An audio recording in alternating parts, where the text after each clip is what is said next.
नमस्कार दोस्तों, कैसे हैं आप सब। उम्मीद है आप सब स्वस्थ होंगे, मस्त होंगे। साथियों, यहाँ पे बात करने वाले हैं कि यूपी पीसीएस 2024 में इतनी सीटें हैं जितने कि आपकी पिछले 4 सालों की सीटों को आप मिला दीजिए, अकेले उतनी सीटें हैं।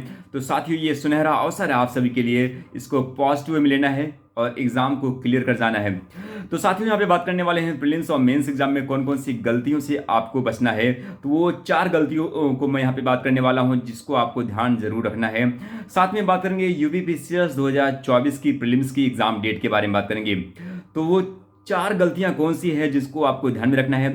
पहली गलती जो है साथियों, जिसको आपको ध्यान में रखना है, उससे बच जाना है। वो क्या गलती है कि जब आप प्रीलिम्स और मेंस एग्जाम के सिलेबस को देखते हैं तो सिलेबस को देख के एक चीज तो साफ समझ में आता है कि मेंस एग्जाम का सिलेबस ज्यादा है।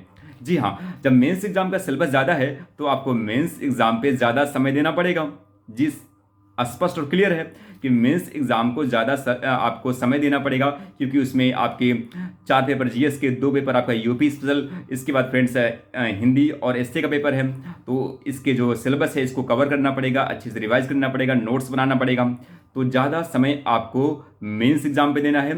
प्रीलिम्स एग्जाम का जो समय देना है साथियों, वो लास्ट का 60 डेज, जो आपका प्रीलिम्स एग्जाम का डेट है उसके लास्ट का जो 60 डेज है कंप्लीट जो है वो आपको प्रीलिम्स एग्जाम पे देना है। तो ये गलती से बचना है। बहुत सारे साथी क्या करते हैं कि प्रीलिम्स प्रीलिम्स प्रीलिम्स केवल प्रीलिम्स की तैयारी करते हैं और इससे लास्ट में उनका मेंस का सिलेबस कंप्लीट नहीं होता और प्रीलिम्स क्वालिफाई हो भी जाता है लेकिन मेंस के लिए नहीं होता। और ये चीज़ें साथियों मेरे साथ भी ऐसा हुआ था। जब मैं पहली बार प्रीलिम्स का एग्ज़ाम दे रहा था तो बड़ी मेहनत से मैंने प्रीलिम्स जो है पहली बार तो क्वालिफाई कर गया पहली अटेम्प्ट में।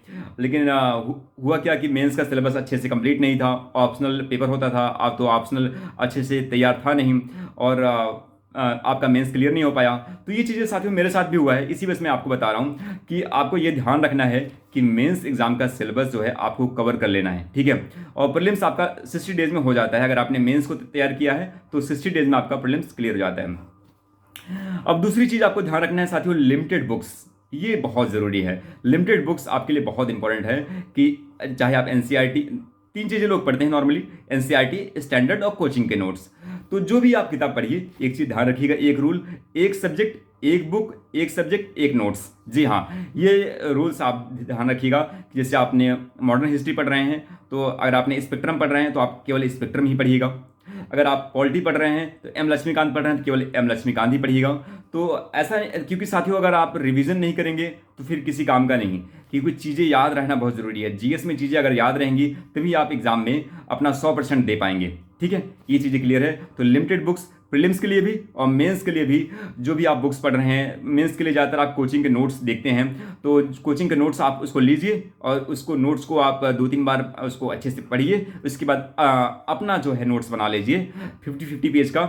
अपना जो है नोट्स बना लीजिए, GS1 का 50 पेज का, GS2 का 50 पेज। तो ऐसे आप कर लीजिए नोट्स बना के, ठीक है। अब इसके बाद जो तीसरी चीज़ जो साथियों आपको ध्यान रखना है, जिसको गलतियों से बचना है, वो है साथियों प्रैक्टिस। तो प्रैक्टिस पे बहुत सारे साथी यहाँ पे टेस्ट पेपर कम सॉल्व करते हैं, पीवाईक्यू को ठीक से कवर नहीं करते और इसकी वजह से उनको प्रीलिम्स में भी दिक्कत होती है और मेंस एग्जाम पे भी दिक्कत होती है। तो प्रीलिम्स और मेंस एग्जाम में, दोनों एग्जाम में आपकी जो है प्रैक्टिस की बहुत बड़ी डिमांड है साथियों। तो प्रैक्टिस किसकी करेंगे आप? प्रैक्टिस करेंगे साथियों पीवाईक्यू पेपर की, प्रीवियस पेपर की, और साथ में फ्रेंड्स करेंगे आप टेस्ट पेपर की।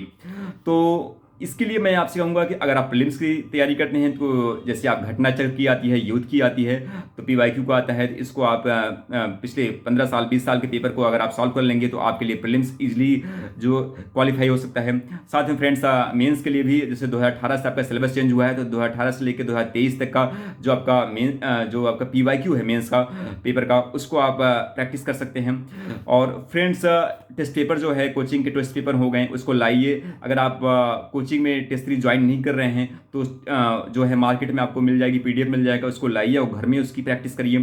तो प्रैक्टिस साथियों बहुत ज़रूरी है, प्रीलिम्स में भी और मेंस एग्जाम में भी। और इसके बाद फ्रेंड्स जो कि चौथी चीज़ जो कि मुझे लगता है बहुत इंपॉर्टेंट है, और इसके बारे में आपसे वीडियो में बार बार कहता भी रहता हूँ, कि टारगेट वाइज स्टडी बहुत ज़रूरी है। कि आपका ये पता होना चाहिए कि एक मंथ में आप कितना कंप्लीट करने वाले हो सिलेबस को, वीकली कितना कंप्लीट करने वाले हो, और डेली क्या टारगेट है। तो डेली टारगेट में आपसे हमेशा कहता हूँ कि पेज वाइज आपका टारगेट होना चाहिए, कि आज आप 100 पेज पढ़ने वाले हो, 150 पेज पढ़ने वाले हो, या 50 पेज पढ़ने वाले हो, जैसा आपका दिन हो उसके हिसाब से आप अपना टारगेट सेट करिए। और टारगेट से ही आपको एक स्पष्ट और क्लियर आपके दिमाग में होता है कि इतने दिन में मेरा सिलेबस होने वाला है और इतने टाइम में मैं इसको रिवाइज कर जाऊंगा। तो टारगेट वाइज स्टडी बहुत ज़रूरी है, ठीक है। और इसके बाद पांचवी चीज़ जो मैं अपनी तरीके से यहाँ पे ऐड कर रहा हूँ साथियों, और वो जो चीज़ें हैं वो है कि खुद पर विश्वास बहुत ज़रूरी है। क्योंकि बहुत सारे लोग आपकी काबिलियत पे जज करेंगे, आपको जज करेंगे, कदम कदम पे जज करेंगे, लेकिन अगर आपको खुद पे विश्वास है, खुद पे आपके अंदर जिद है कि मैं इस एग्जाम को क्लियर कर जाऊंगा, तो आप क्लियर कर जाएंगे। तो खुद पे विश्वास बहुत ज़रूरी है साथियों। अगर आप खुद पे विश्वास करते हैं तो कुछ भी कर सकते हैं, ठीक है।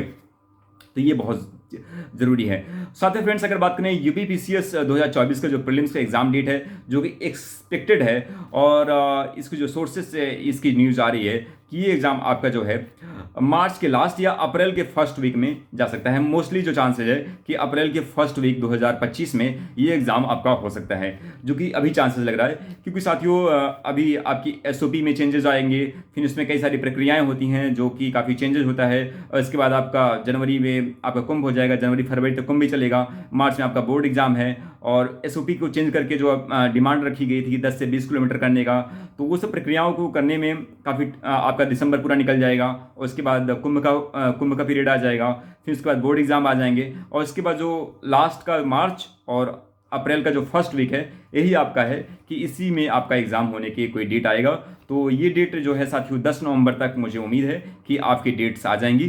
तब तक आप जो है प्रिपरेशन करते रहिए, और 10 नवंबर तक आपकी बहुत सारे साथी जो आरओ वाले हैं, तो आरओ की एग्ज़ाम जो है अभी साथियों आप जो 22 दिसंबर मान के आप लोग तैयारी करते रहिए, और इसकी एग्ज़ाम डेट भी आपको आयोग देगा।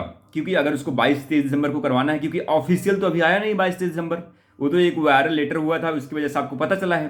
तो इसकी अगर उसको 22 को एग्ज़ाम करवाना है तो इसकी एग्ज़ाम डेट जो है 10 नवंबर तक आयोग आपको दे देगा, ठीक है। तो ये भी आप ध्यान दीजिएगा। और मैं चाहता हूं कि साथियों की आरओ का भी एग्ज़ाम जो है आपका एक शिफ्ट में हो, और नॉर्मलाइजेशन के खिलाफ मैं हमेशा आपके साथ रहा हूं। तो साथियों मैं चाहता हूं कि आपका एग्ज़ाम भी एक शिफ्ट में हो, ठीक है। तो इसको ध्यान रखिएगा, और साथियों पॉजिटिव में रहना है और दमदार तरीके से क्लियर करना है। तो अगर वीडियो अच्छी लगी तो लाइक जरूर करिएगा, और नए आए हैं तो चैनल को सब्सक्राइब करिएगा। Thank you so much.